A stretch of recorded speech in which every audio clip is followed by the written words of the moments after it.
Buenos días. Dios les bendiga más.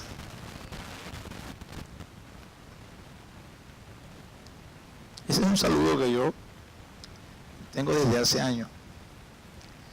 Ya usted está bendecido. Yo les digo, Dios te bendiga más. Bueno, para los que no me conocen o no han tenido el placer de conocerme, mi nombre es David Romero, venezolano, hasta que llegué a Colombia. Ahora soy colombo venezolano.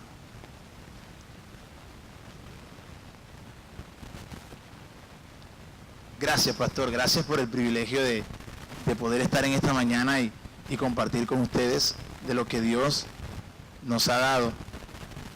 Este mes estoy cumpliendo 2 años en Colombia y también 2 años de estar compartiendo con ustedes aquí en Comunife, y me lleno de gozo, de alegría de poder estar con ustedes. Entremos en materia.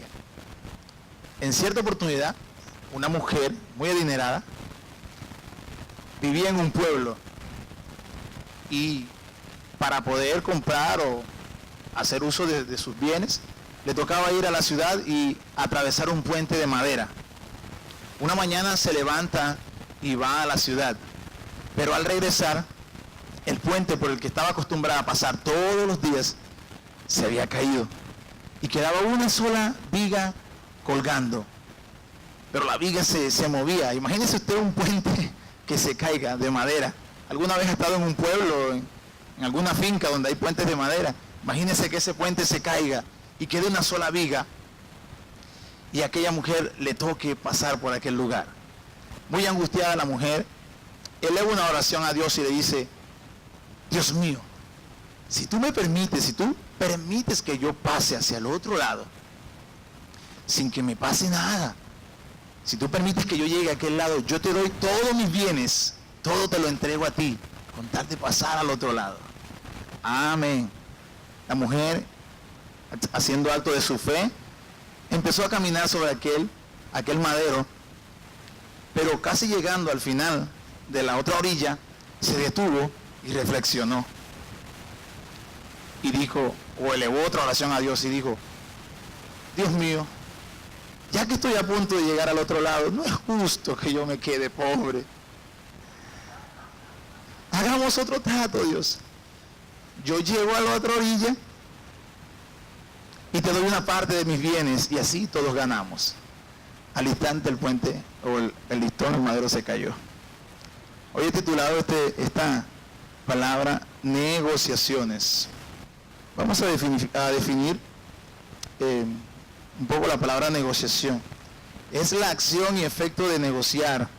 En este sentido, la negociación supone un proceso de diálogo entre 2 o más personas o partes entre las cuales se ha suscitado un conflicto, por lo general motivado a que las partes involucradas tienen algunos intereses en común y otros opuestos. Es decir, dialogan para lograr un beneficio. Por ejemplo, cuando alguien trabaja en una empresa, representa aquella empresa y busca negociar para ganar beneficios para esa empresa, o cuando usted necesita resolver un asunto, un conflicto, usted busca encontrar lo más positivo, lo que realmente le satisfaga a usted. Yo le invito a que vaya a su Biblia en el libro de Éxodo capítulo 5, o prenda su Biblia, como dicen por allí.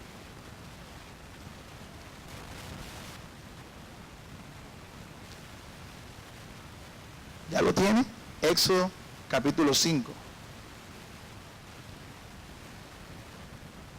Voy a leer una versión que me gusta mucho a mí al momento de estudiar la palabra. La Biblia en la traducción lenguaje actual. Éxodo capítulo 5, verso 1 dice: Después de hablar los israelitas, después de hablar con los israelitas, Moisés y Aarón fueron a ver al rey de Egipto y le dijeron: El Dios de los israelitas envía este mensaje a su majestad: Deja que mi pueblo Israel vaya al desierto para que haga allí una fiesta en mi honor. Pero el rey contestó: ¿Y quién es este Dios? ¿Por qué tendría yo que obedecerlo? No conozco a ningún Dios de los israelitas. ni tampoco voy a dejar que ustedes se vayan. Moisés y Aarón le dijeron, pues Él es nuestro Dios y ha venido a ayudarnos. Tenemos que ir al desierto hasta donde lleguemos en 3 días y presentarle allí nuestras ofrendas. Si no lo hacemos así, tal vez nos castigue con alguna enfermedad o nos haga morir en la guerra. Pero el rey les contestó, mejor vayan a trabajar. Miren a cuánta gente están distrayendo. Ese mismo día el rey les ordenó a los capataces y a los jefes de trabajo, ya no les den más paja a los israelitas para los ladrillos que tienen que hacer. Déjenlos que vayan ellos a recogerla. Pero exíjanle que hagan la misma cantidad de ladrillos, ni uno menos. Estos israelitas son unos haraganes. Por eso andan gritando que los dejemos ir al desierto para adorar a su Dios. Ustedes háganlos trabajar más todavía. Manténgalos tan ocupados que no tengan tiempo de creer en las mentiras de Moisés y de Aarón.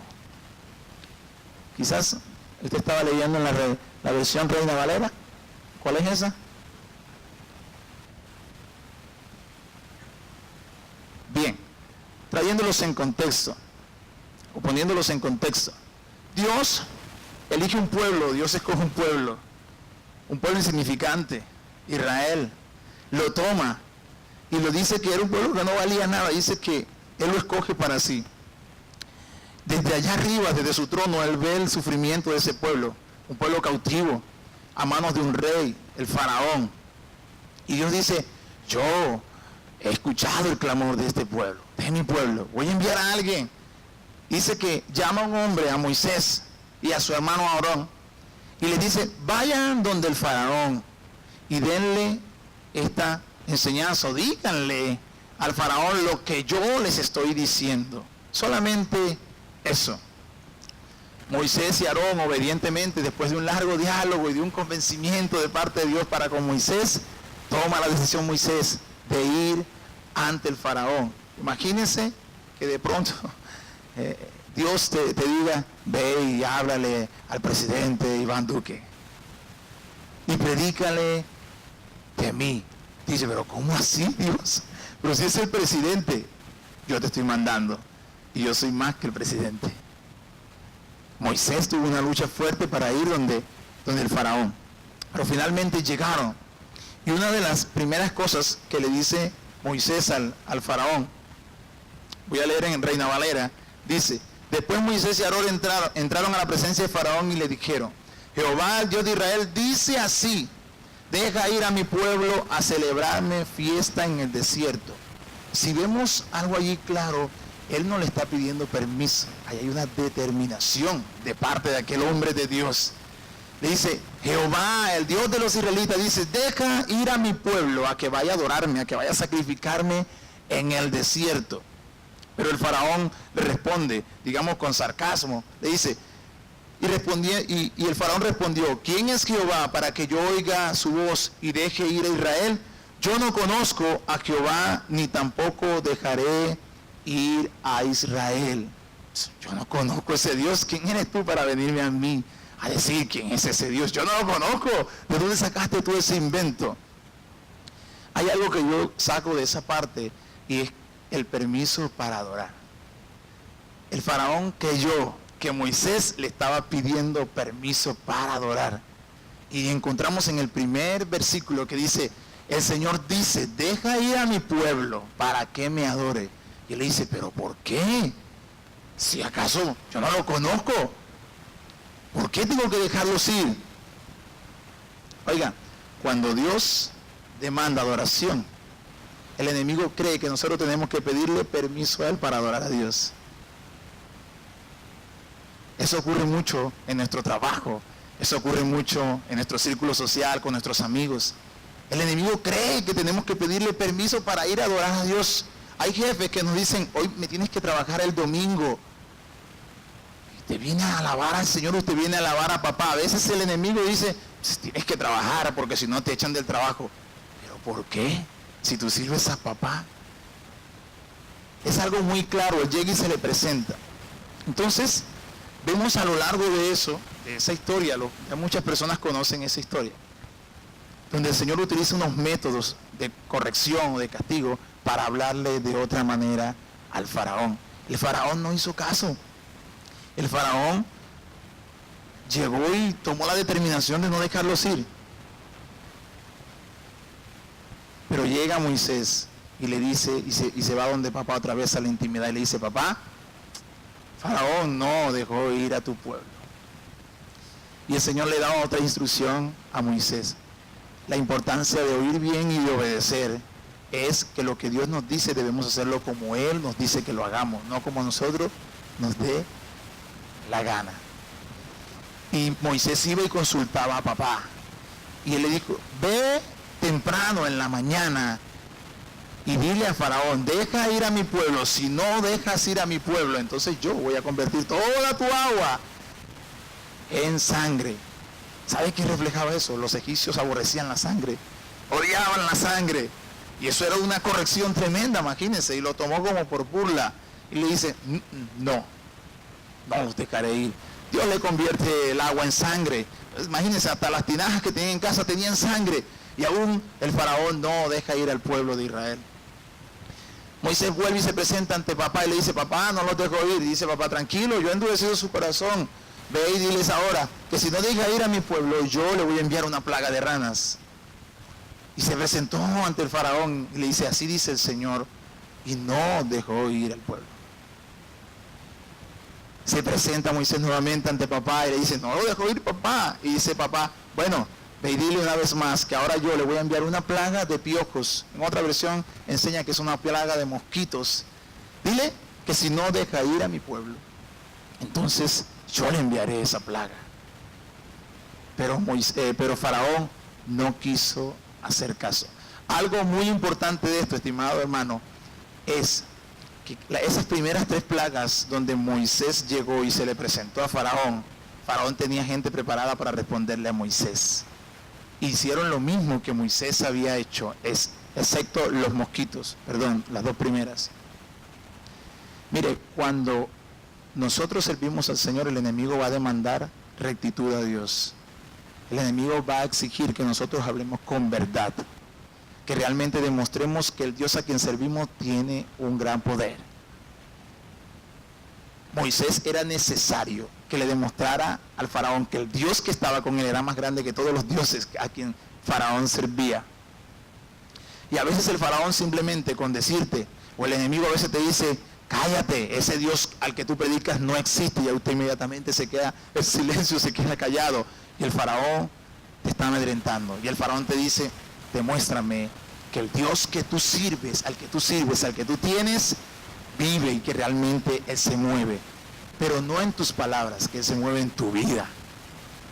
Mire, vivimos en un mundo de cambio, estamos viviendo en un mundo de transición.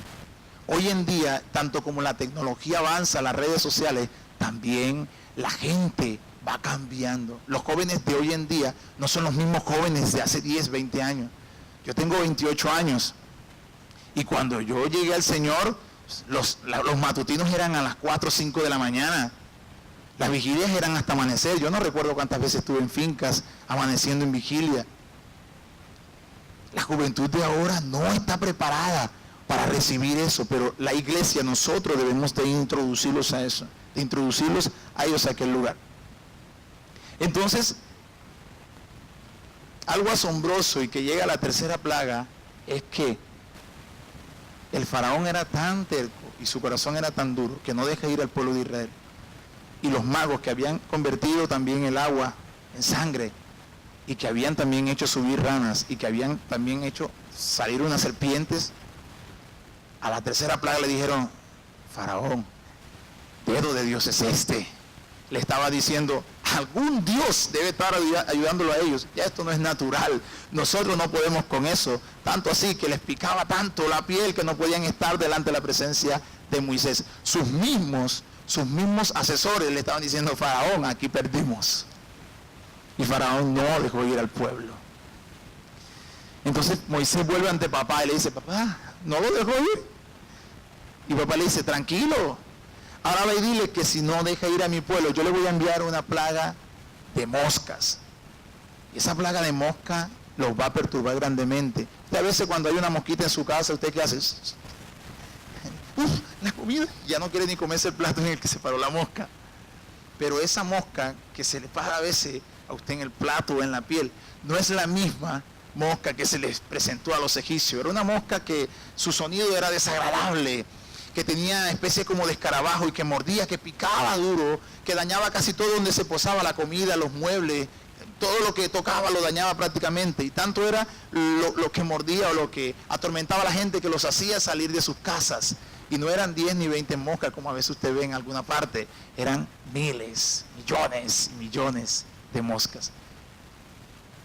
Y cuando el faraón se vio en tremendo aprieto, entonces va y realiza su primer acuerdo. El primer acuerdo de faraón. Y es, vayan y sacrifiquen, pero dentro del país. Éxodo capítulo 8, versículo 5, ¿qué dice? Entonces faraón llamó a Moisés y a Aarón y les dijo, andad, ofreced sacrificio a Dios, a vuestro Dios en la tierra. O sea, el primer acuerdo, la primera negociación que el faraón trae para con Moisés. Quiero que tenga muy en cuenta esto. Dios no vino a negociar con Faraón. Faraón quiso negociar con Dios, pero a su manera. Porque Dios le dijo, deja ir a mi pueblo, es mi pueblo, es mío, no te pertenece, es mi pueblo. Él le dijo, déjalo ir.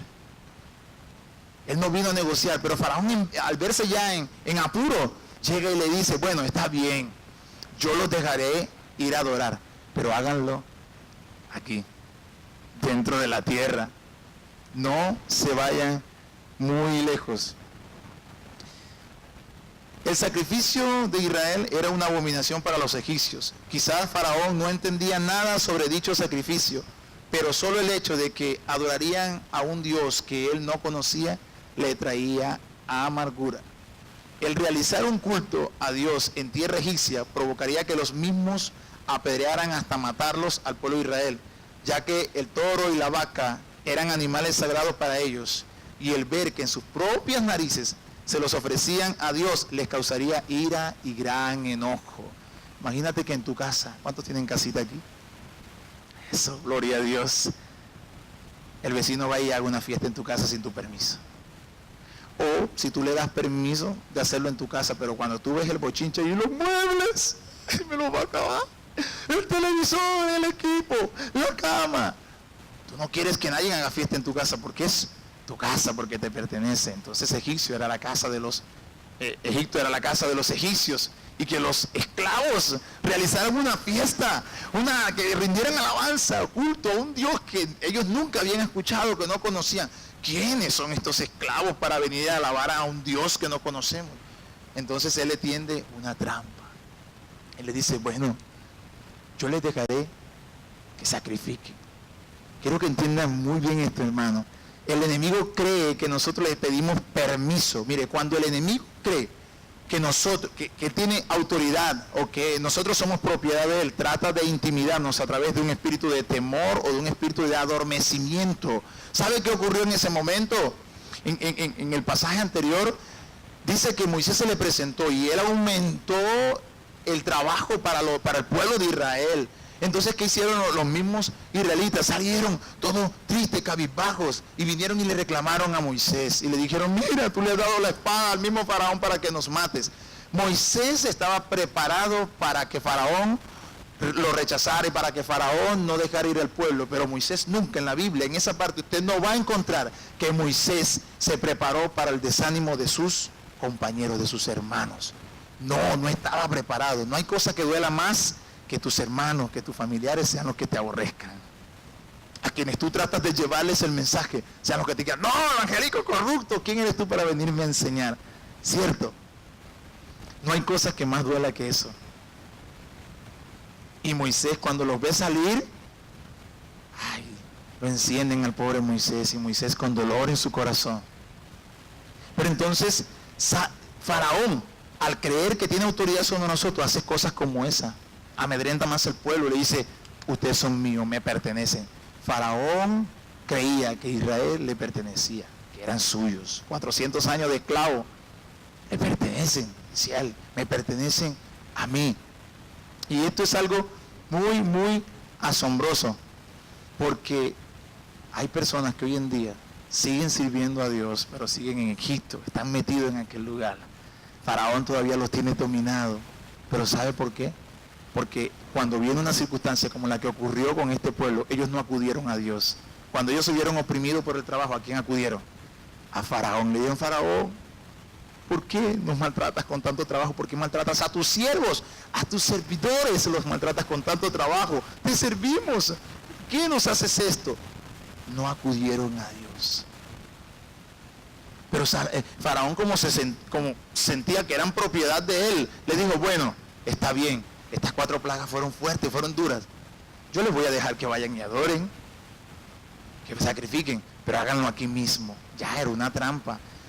El toro, la vaca, representaba un animal sagrado para ellos. Y el hecho de que se lo sacrificaran allí en Egipto, mire, la abominación para los egipcios, eso provocaría su ira, su enojo, su molestia. ¿Y qué harían? Los apedrearían, los matarían, acabarían con ellos. Cuando la libertad de Dios viene para una persona, el enemigo va a hacer todo lo posible por trancarla, todo lo posible por derribar esa libertad, por no dejar que fluya.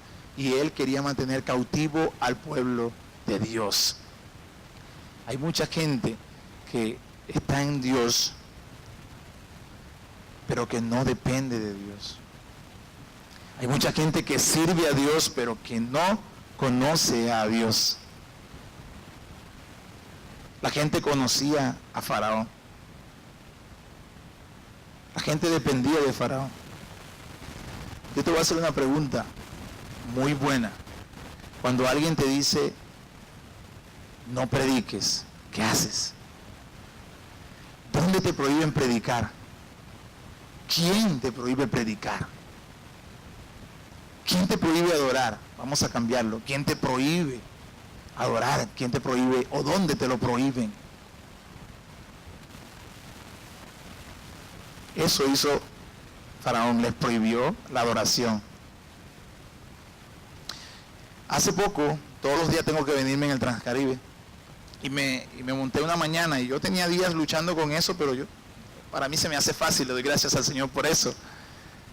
Yo dije: bueno, hoy sí predico. Y me monté en el Transcaribe, y todos los días vengo alrededor de las 6 de la mañana para el trabajo. Y bueno, yo me levanté en el Transcaribe, el 100, el más grande. Y me levanté y yo dije: buenos días. Y sale un señor y dijo: bueno. Oiga. Y yo dije: ¿qué me metí? Inmediatamente el faraón, el enemigo, salió a mi encuentro y me dijo: no lo hagas, no te es permitido. Y yo, en mi buen sentido, se pudiera decir, ignoré el ataque del enemigo. Le dije: tranquilo, Señor, yo no vengo a pedirle, simplemente permítanme hacerle una oración por ustedes. Ese ataque fue duro para mí, porque a las 6 de la mañana tú no esperas que el enemigo te dé así, te ataque. ¡Wow! El Señor estaba esperando solamente. Yo le dije: tranquilo, yo le doy gracias a Dios porque tengo un buen trabajo. Soy venezolano, les dije, pero Dios me ha dado amor por Colombia. Permítame orar por ustedes. Y mientras estaba hablando y compartiendo una pequeña reflexión, había una señora llorando. ¿Por qué? No sé. Había alguien asintiendo con su cabeza. Y yo decía: wow, Dios hizo algo en aquel momento. Mientras oré, el Señor cambió su actitud. Y ese faraón que había allí tuvo que irse. ¿Dónde te prohíben orar? Mire, Israel va a salir de Egipto. Israel al final de todo salió de Egipto. Israel hoy en día es libre, pero Faraón ahora está entrando a Israel. ¿De qué manera? Las leyes en nuestra nación las están aprobando para que nosotros no adoremos públicamente. ¿Sabía que ya nos quieren prohibir predicarle a otra persona? Si la señora se quiere quejar en la plaza porque él está invadiendo su privacidad, ella puede decir: me está invadiendo la privacidad, múltenlo, sanciónenlo. Y van a sancionar la iglesia a la cual él pertenece. O sea, el faraón quiere volver a entrar al pueblo de Dios. Pero hoy en día tenemos la libertad de alabar, tenemos la libertad de sacrificar. Por eso la pregunta es: ¿quién te prohíbe adorar? ¿Dónde te lo prohíben? ¿Cómo adoras? Mire, hoy en día hay gente que no adora con la libertad que tenemos. Por eso es importante que nosotros incentivemos a la gente, motivemos a la gente a adorar, a tener comunión con papá. Hay que responder al estilo de Moisés. ¿Cómo? Este hombre a mí me dijo en el bus, oiga, y habló ahí, y yo le respondí al estilo de Moisés. Moisés le respondió al faraón y le dijo, no será así como tú dijiste. Él le dijo, yo le voy a dejar orar, a adorar, pero aquí. Y él le dijo, no se hará así como tú dijiste. Él dice, camino de 3 días iremos, y allá vamos a orar a Dios. Y entonces el faraón cambió su opinión, le dijo, no. ¿Qué dice el verso 28 del mismo capítulo 8? ¿Qué dice? Los que tienen Biblia. Dijo el faraón, yo os dejaré ir para que ofrezcáis sacrificio a Jehová vuestro Dios en el desierto, con tal de que no vayáis lejos. Entonces, segunda negociación del enemigo es, vayan y adoren, pero no se vayan lejos. Ya él le digo, bueno, está bien, no lo hagan aquí dentro de la casa, pero queden cerquitica, no se vayan muy lejos, para estar los que monitoreando. El enemigo no quiere soltarnos. Esto habla de, no te comprometas en la iglesia, no evangelices, eso no es necesario, no ayunes, ni hagas vigilia, no extiendas tu mano para levantar a tu enemigo, el que te hizo daño, ¿para qué lo vas a levantar? No sirvas a los demás. Cuando tú haces cosas como la que ya mencioné, tú te estás alejando de Egipto y empiezas a comprometerte con papá. Y el enemigo sabía, el faraón sabía que al momento de ellos alejarse, él los iba a perder. ¿Por qué? Porque ellos iban a empezar a tener comunión con su papá. Entonces, él les dijo, yo los dejaré ir, pero no vayan lejos. Es decir, yo los quiero estar monitoreando. En otras palabras, mire, no te congregues. Adora al Señor desde aquí, desde la casa. ¿Quieres evangelizar? Evangeliza desde aquí de la casa. ¿Quieres orar? Ora desde aquí. Un ayuno, hazlo desde la casa. Predica aquí desde la casa. Haz una reunión aquí, familiar, pero no te congregues, no vayas. Es más, no te comprometas con la iglesia, con los planes de la iglesia. No te comprometas a crecer. No, ¿para qué lo vas a hacer? Quédate aquí mismo, no te vayas muy lejos. Él sabe que cuando nosotros vamos a la presencia de papá, nos empezamos a desprender del mundo. Y si hay algo que refleja la cruz allí cuando Jesús vino, es que hay una separación del pecado, el pecado a un lado, y vino el nuevo hombre, vino la nueva conversión, la renovación del hombre. Entonces, eso es lo que debían hacer los egipcios. Ellos tenían que separarse de Egipto, hacerse a un lado, porque nosotros no podemos ofrecer sacrificio a Dios en un lugar profano, en un lugar donde se ha ofrecido alabanza a otros ídolos, a otros dioses, que no era el Dios verdadero. Nosotros no podemos contaminar la alabanza que le damos a Dios. Por eso el pueblo de Israel tenía que separarse, tenía que irse. ¿Por qué? Porque si ellos estaban cerca o estaban en aquel lugar, seguían teniendo, o Faraón tenía jurisdicción sobre ellos, podía echar manos de ellos en cualquier momento. Pero asombrosamente le dice Moisés otra vez, no, así no se va a hacer. Nosotros tenemos camino de 3 días, tenemos que ir a adorar. Tenemos que ir a adorar. Vamos a hacerlo. Entonces le envía una 5ª plaga, le envía una 6ª plaga, le envía una 7ª y le envía una 8ª para que Faraón obedeciera.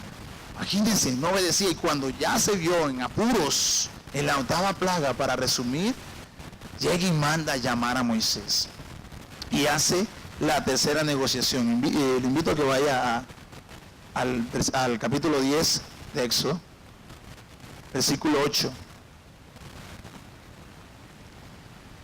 Dice, y Moisés y Aarón volvieron a ser llamados ante Faraón, el cual les dijo, andad, servid a Jehová vuestro Dios. ¿Quiénes son los que han de ir? Moisés le respondió, hemos de ir con nuestros niños y con nuestros viejos, con nuestros hijos y con nuestras hijas, con nuestras ovejas y con nuestras vacas hemos de ir, porque es nuestra fiesta solemne para Jehová. Y él les dijo, así sea Jehová con vosotros. ¿Cómo los voy a dejar ir a vosotros y a vuestros hijos? Mirad cómo el mal está delante de vuestro rostro. No será así. Id ahora vosotros los varones y servid a Jehová, pues esto es lo que vosotros pedís. Y los echaron de la presencia de Faraón. tercer acuerdo, negociación en la que quiere llegar Faraón, es que le dice, no, vayan y adoren, está bien, no lo hagan aquí, váyanse lejos el tiempo que ustedes quieran, pero váyanse ustedes los hombres nada más. Me dejan a sus hijos y me dejan a su familia y todo lo que tienen aquí. Está diciendo, varón, padre de familia, comprométete tú en la casa. Los que me están escuchando, si estamos en vivo, comprométete tú solamente. Ve tú y congrégate. Cuando ayunes, no invites a tus hijos. Cuando ores en tu casa y hagas tu devocional, no invites a tu esposa ni a tus hijos. Déjalo tranquilo. Es más, déjalo dormir a tus hijos. Hasta las 10 de la mañana, 11. Ellos van a crecer. Cuando tengan 18 años, ellos van a decidir si sirven o no a Dios. Eso estaba diciendo Faraón. No, vayan ustedes y adoren a Dios. Pero sus hijos y su familia, ellos no los comprometan a ellos. Comprométete solamente tú. Hoy en día nuestra sociedad está viviendo así. Hay personas que simplemente se compromete el hombre, pero no comprometen a la familia. Se compromete la mujer, pero no comprometen al esposo. Yo recuerdo que cuando yo llegué al Señor, eso hace alrededor de 10 años, bueno, yo llegué al Señor a los 8 años, pero me aparté y me bauticé a los 18 años. Pero cuando yo llegué, como debía ser, mi mejor amigo con el que me crié, yo le dije, epa, nuestra relación de amistad va a cambiar un poco. Seguiremos siendo amigos, pero ya ahora yo sirvo al Señor. Voy a tener otras costumbres, voy a tener otra forma de vivir y voy a apartarme de lo malo. Y no es que yo era un tipo súper perverso, pero era malo. La Biblia enseña que todo el que no tiene a Cristo es pecador. Y le dije eso. Sabes, empezamos a orar juntos. Y hoy en día él es cristiano, aceptó al Señor en mi iglesia, se casó, tienen un bebé, tiene como 6 meses y tiene alrededor de 5 o 6 años sirviendo a papá. Entonces él aceptó mi amistad, me dijo, entonces yo quiero lo que tú quieres, yo no quiero perder tu amistad, yo quiero continuar contigo. La Biblia que enseña, las malas conversaciones corrompen las buenas costumbres, no es rey, las malas conversaciones corrompen las buenas costumbres. El faraón a veces quiere que simplemente te involucres tú, que sigas en tus asuntos tú, pero que no involucres a tu familia.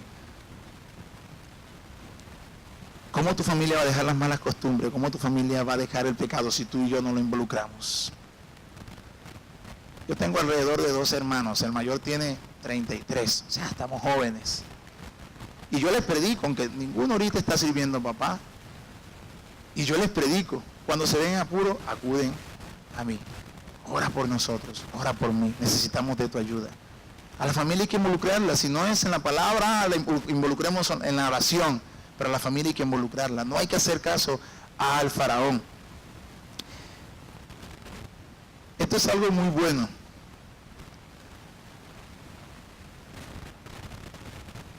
Yo me asombro hoy en día.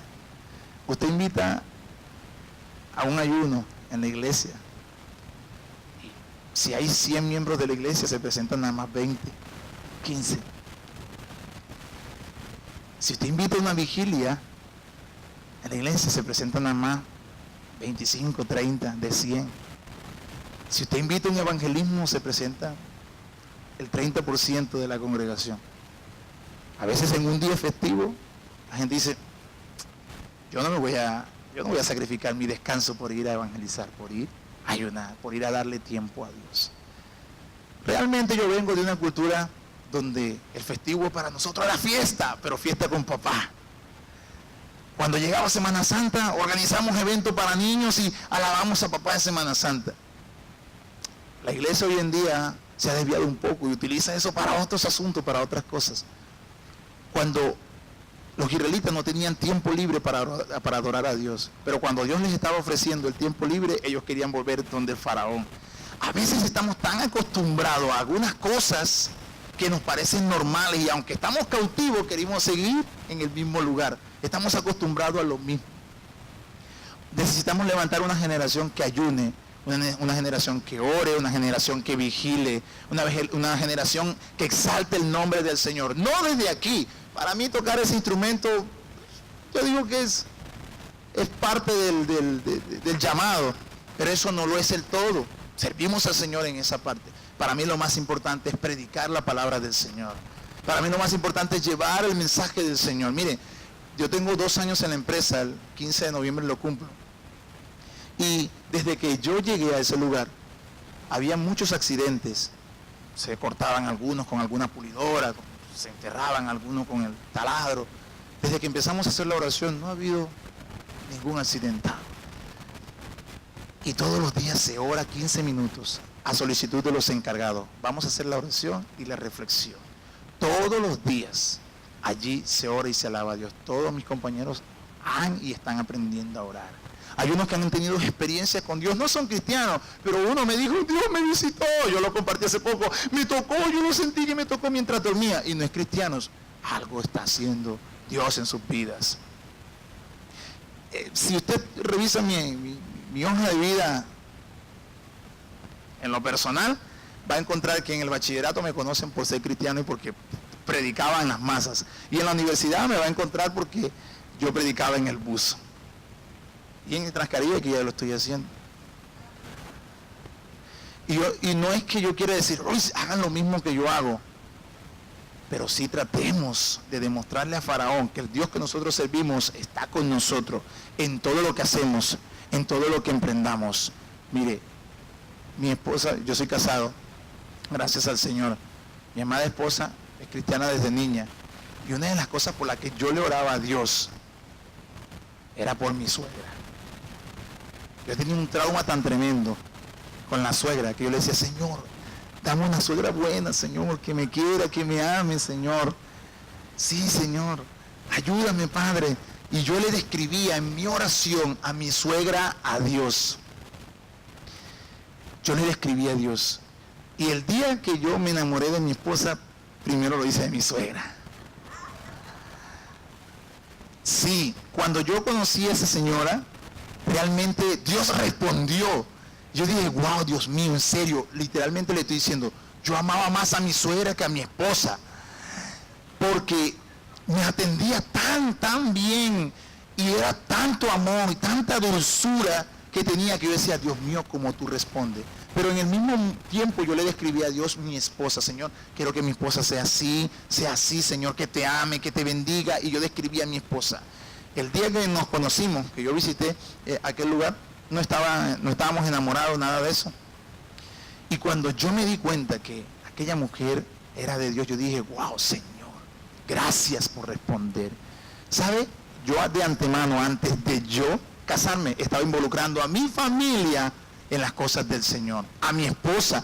Cuando tú clamas a Dios por tu esposa, por tu hijo, por tu esposa, estás clamando por tus hijos también, porque tú estás diciendo, Señor, dame una esposa que te ame a ti. Al mismo tiempo estás haciendo el canal para que tus hijos te amen también. Y yo le pedí a Dios eso. Y recuerdo yo que cuando mi esposa, el tiempo sí corre rápido. Cuando mi esposa, yo noté el ring que había ahí, ¿cómo se dice? La química. Yo traté de hacer un lado la cuestión, la situación. Ya yo tenía alrededor de 23, 24 años. Y sí, 23 años. Y yo le dije, pero yo en verdad no es que quiera mucho enamorarme, o sea. Y yo le dije a ella estas palabras, yo tengo deuda. Estoy pelado y no tengo trabajo. No tengo nada. Si una mujer lo va a querer a usted así, entonces lo ama. Eso es de Dios. Y la respuesta de ella fue, tranquilo, yo tampoco tengo nada, lo construimos juntos. Entonces me dice ella, oremos. Y yo oré, vamos a orar. ¿Sabe cuál fue mi oración? Yo le dije, Dios, lo que ella siente, que yo también empiece a sentirlo. Lo que hay en su corazón, transmítemelo a mí. A los 3 meses yo estaba pidiendo la mano de ella. Dios respondió la oración. Dios lo hizo, porque estábamos involucrando a la familia. Cuando tú me involucras a tu familia en los asuntos del reino, las cosas no están bien. ¿Sabes por qué? Porque tú estás caminando al máximo. Incluso tú sirves al Señor, vienes, conectas el sonido, sirves, evangelizas, adora y todo. Pero mientras los que están en casa no lo hacen, te falta algo. No hay libertad totalmente. Tú tienes una libertad absoluta, pero hay cautividad. Y necesitamos que la familia se desprenda de las costumbres, se desprenda del sueño, del dormitar, porque se duerme tanto, se desprende de las redes sociales. Venga, ¿sabía usted que a veces nosotros le pedimos permiso a las redes sociales para adorar a Dios? A veces nos despedimos, bueno, digo nos despedimos, yo no hago eso, pero hay gente que a las 12, 1 de la noche le dice al amigo, hey, me tengo que despedir, ¿oíste? Porque si no, tengo que levantarme a las 5 de la mañana y capaz y ni oro para irme a trabajar. Chao, chao, chao. Y le está pidiendo permiso a la red social para irse a dormir, porque si no le puede robar la comunión, la intimidad con papá. Eso es innegociable. Cuando nos casamos, empezamos a orar por nuestro hijo. Créanme, estimado hermano, estimado compañero, mi hijo es el prototipo así, exacto, de mi oración a Dios. Yo le decía, Señor, que mi hijo no se parezca a mí, que sea bonito, que traiga el diseño tuyo, Señor. Que no se parezca a mí. Que traiga tu diseño, Padre, que sea inteligente, que te sirva, que te ame, que te adore. Ya mi hijo levanta las manitos para orar, tiene 1 año y medio por allí, y levanta las manitos para orar, dice amén. Canta canciones que ni yo me he aprendido aquí porque nos ha asombrado en la casa. Y uno dice, wow, entonces estamos haciendo bien nuestro trabajo. Estamos involucrando a la familia. Eso fue lo que le dijo Faraón a ellos. Vayan y háganlo ustedes solo, los hombres. La familia, déjenmela tranquilita allí. No se preocupen. Yo los tengo guardaditos. Algo que le duele a muchos padres decir, y vuelvo a retomar esto, y es que dicen, pero sí, a mí me duele levantarlo a las 2, 3 de la mañana para orar. Ay, lo veo tan dormido. Y me cuesta. Yo digo que el lugar, siempre he dicho esto, tengo alrededor de 8 o 10 años diciéndolo. El lugar en el que yo estoy es la plataforma donde mis hijos se van a parar el día de mañana. Si tú no creas una plataforma sólida para tus hijos, el día de mañana no te van a representar. No van a tener un buen fundamento, porque tú eres el responsable de trazarles el camino como sacerdote o como sacerdota de la casa. Si Dios te ha colocado allí, tú eres el que tiene la autoridad. Eres tú. Entonces a veces decimos, pero yo no quiero involucrarlo. Es que la universidad, es que mire, cuando tu hijo tenga un tiempo librecito, venga, pésquelo y agárrelo, involúcrelo con papá, porque ahí se va a regocijar Dios. ¿Sabe que nuestros jóvenes los estamos perdiendo en las universidades? Tenían una vida espectacular desde primaria a bachillerato, pero cuando llegaron a la universidad se empezaron a colocar pilsen, se empezaron a hacer tatuajes y empezaron a salir con personas que no debían, y cuando vinimos a ver, nuestros hijos se perdieron porque no traían una base sólida, porque no estaban enfocados totalmente, porque los levantamos cuando ellos querían, porque venían a la iglesia cuando ellos les daban la gana, porque nosotros nos reuníamos con ellos cuando nos placía. Así no debe ser. Moisés le llega y le dice otra vez a Faraón, le dice, tampoco será así. No, así tampoco, no vamos a ir los hombres solos. Tenemos que ir con nuestras esposas, con nuestros hijos, con nuestros ancianos y con todo lo que tenemos. Y yo en mi casa, como dice Josué, yo en mi casa serviremos a Jehová. Ay, de Faraón se le apretó, como dice por ahí. Dios tuvo que enviar una 9ª plaga al Faraón para que pudiera dejar ir al pueblo del Señor. Versículo 10 dice, y él les dijo, así sea Jehová con vosotros, yo los voy a dejar ir, pero vuestros niños y niñas, mirad cómo el mal, pero en vuestros niños y niñas no, ¿verdad? Mirad cómo el mal está delante de vosotros. Imagínense, el Faraón les estaba diciendo que los malvados eran ellos. ¿Cómo así? ¿Sabe que el enemigo a veces nos dice que nosotros somos los malvados y le hace creer a la gente que nosotros somos los malos? Que cuando predicamos nosotros somos los que le perturbamos la paz a mucha gente. Eso es lo que hace el enemigo. 4ª y última negociación. Faraón llega a un acuerdo con ellos y le dice, vayan ustedes, vayan con sus hijos, pero me dejan sus ganados y sus bienes.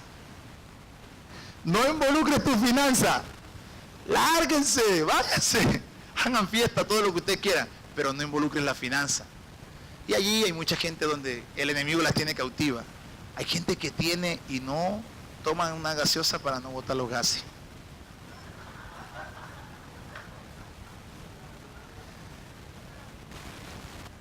Hay gente que no extiende su mano de ninguna manera para ayudar al prójimo.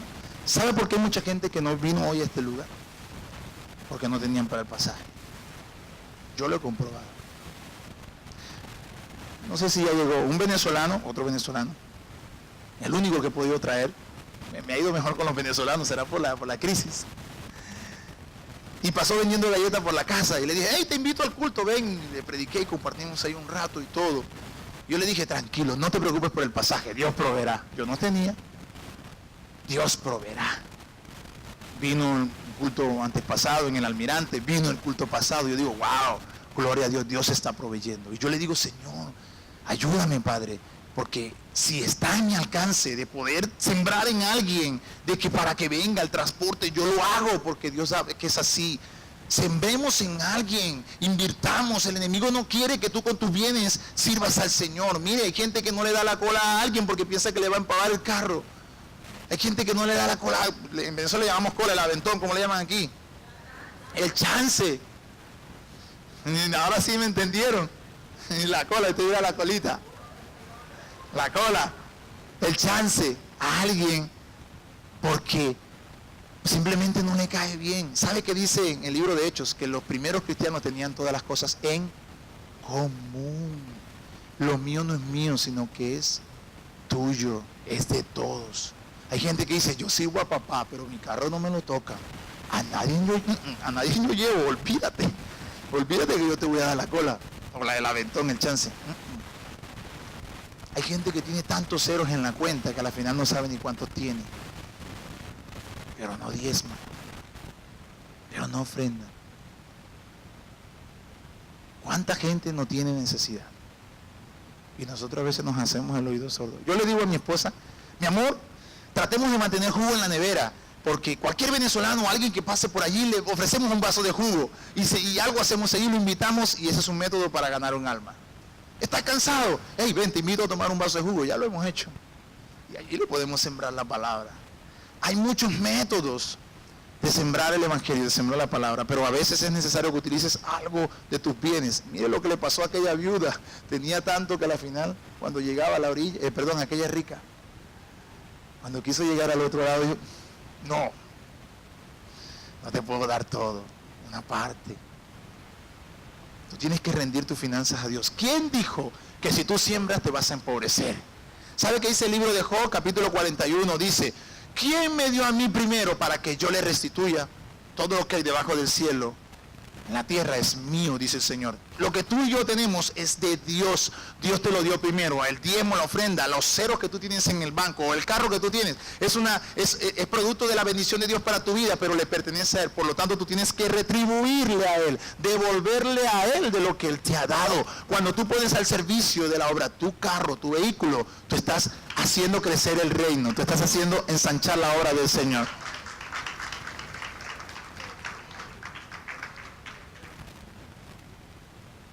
Mire, cuando yo llegué a Comunife, no les voy a contar cómo llegué. Todavía no, otra oportunidad. Pero cuando llegué, yo será por el proceso en el que venía. Estudiaba 2 carreras en Venezuela, no terminé ninguna, mi esposa también, no terminamos. Una familia que dejamos y muchos proyectos. Y llegué acá sin documento. Y era duro, fueron 3 meses sin trabajo, duro, llorando y llorando. Y el enemigo llegó a negociar conmigo, varias veces. Llegó a negociar de esta manera, me dijo, vamos a sacarte la cédula, pero te colocamos como si hubieses nacido aquí. Cuando me dijo eso, me monté en una buseta y me sentí tan mal, pero tan mal, que yo le dije a mi amigo y hermano Jorge, que me trajo acá, yo le dije, prefiero regresarme a Venezuela. Pero yo no voy a traicionar los principios, o mis principios, los que Dios me ha dado. Y aunque andaba más pelado que borracho 1 de enero, Me devolví. Hice las gestiones, saqué mi cédula y me vine. Presté dinero, gracias a Dios, y pude sacar mi documento, pero preferí el sacrificio de volver y venir, pero no defraudar a papá. Pero cuando llegué acá, el siguiente domingo de haber llegado a Colombia, de alguna manera llegué y contacté con Comunife. Me sentí muy mal el primer domingo cuando vine, porque no me sentí en casa. O sea, al siguiente domingo, más mal. Y al siguiente domingo, más mal. Y yo pienso que todo el proceso por el que venía, una esposa embarazada con 7 meses de gestación, dejé toda una familia allá sin trabajo, todo este proceso, una nueva vida, una nueva cultura, vivía en Boca Grande. Yo decía, wow, es duro. Y no encontraba como que encaje aquí, no conocía a nadie y no me conectaba con nadie. Decidí no volver a esta iglesia. Y dije, no, me levanté con mi hermano Jorge, no conseguimos trabajo, no hacemos nada, no, vamos a buscar otro lugar donde congregarnos. Y nos levantamos un domingo, nos vestimos y salimos como para venir para el culto. Y era como, salimos hacia la derecha, hacia la izquierda y nos paramos así, ¿qué hacemos? Nos fuimos a la izquierda y nos sentamos por ahí en una plaza.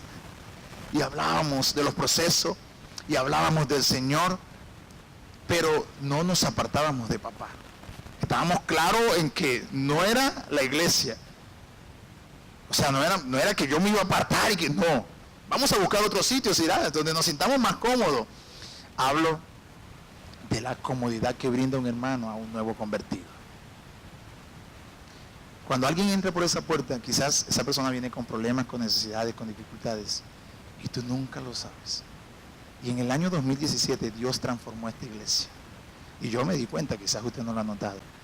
Ese título, Rendidos para Avanzar, la iglesia se tuvo que rendir, tuvo que rendirse. Me di cuenta como la iglesia empezó a abrazar a la gente. El que tenía empezó a abrazar a la gente. El que no tenía, igual lo hacía. El que estaba un poco como cerrado se sintió en la necesidad de compartir, de socializar. Hoy en día en esta iglesia viene cualquier clase de persona, porque esta iglesia alaba al Señor.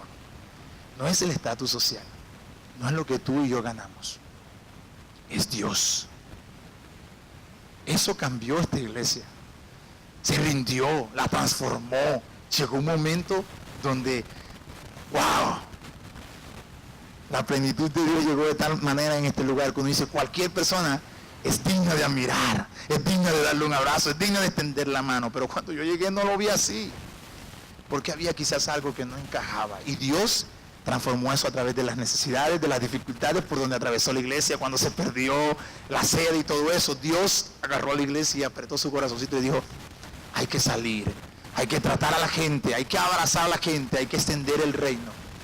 Pero sigo en la misma atmósfera. Con tus bienes debes honrar a papá. Si no lo haces, hay algo que no encaja en tu vida. Yo tengo una moto en Venezuela. Y yo digo, esa moto cuando la necesita alguien, ahí está. Ese piano tiene 10 años conmigo. Y el que lo necesita, ahí está. Es que lo tuyo no es tuyo. Cuando tú sirves a papá y tienes convicción, seguridad de que tú lo has dado todo. Yo aquí he recibido mucho, gracias al Señor. He recibido. Yo digo, Dios mío, ¿por qué he recibido tanto ahora? Antes no recibía nada. ¿Por qué he recibido tanto? Yo digo, Dios trajo a mi corazón es por lo que tú has sembrado en tiempos anteriores. Yo no recuerdo, cuando yo era líder de jóvenes en mi iglesia, yo no recuerdo cuando había una actividad y no había recursos. Yo decía, ¿qué hay?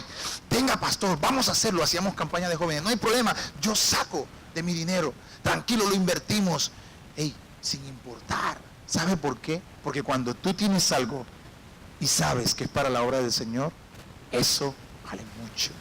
Eso Dios lo va a transformar. Y eso va a transformar una vida, o muchas vidas. Es necesario que entendamos este principio, porque si no, vamos a vivir en las mismas. La gente te va a dar. Ustedes ven este anillo aquí, es mi anillo de matrimonio.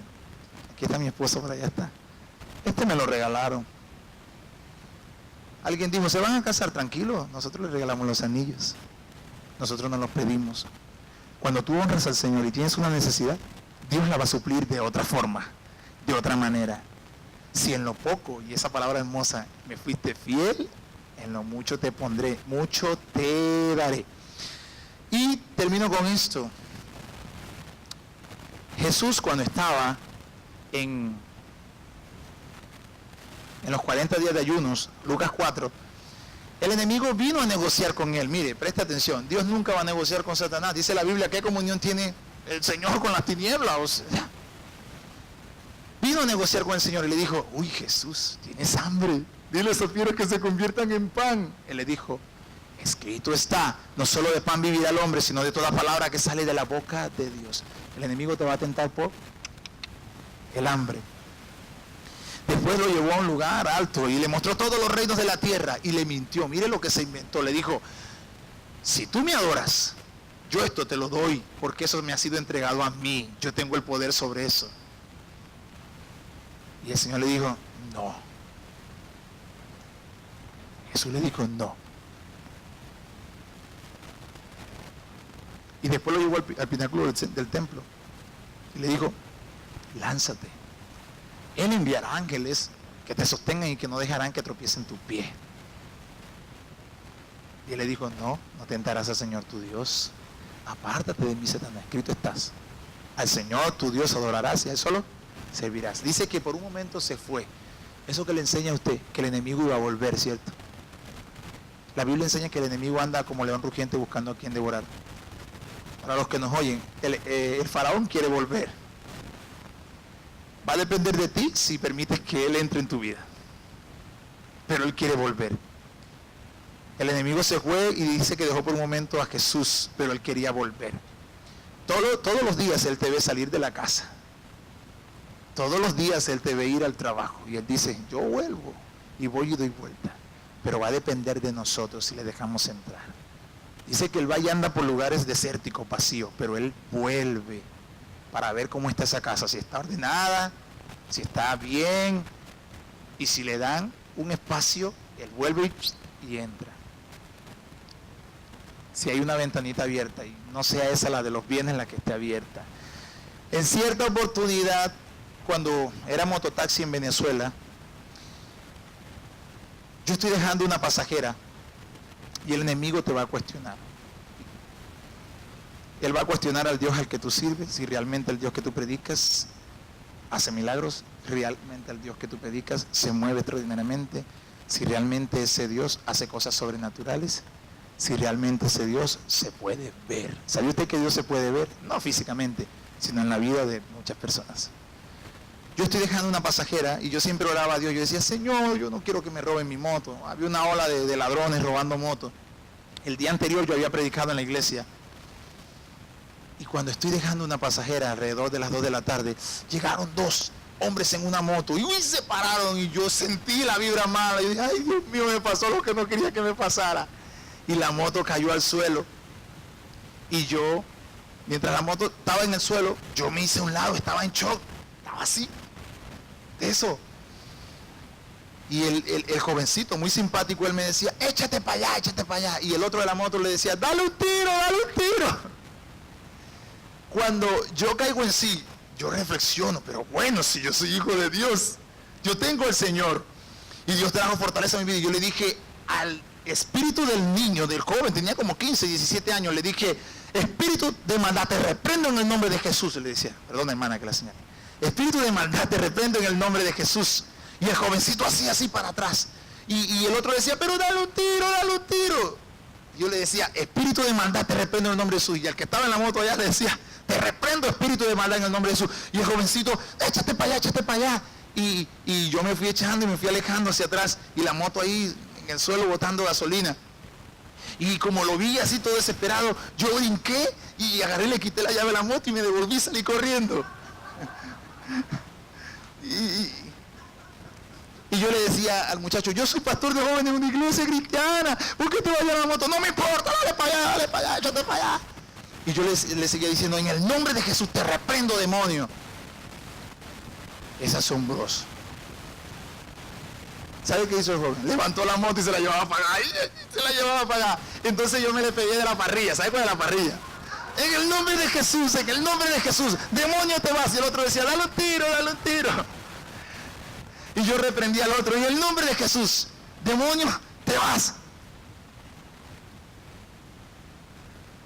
¿Y sabe qué hizo el jovencito que tenía la moto? Dijo, dale, pues agárrala. Y yo agarré mi moto y me senté y después la moto yo no les prendía.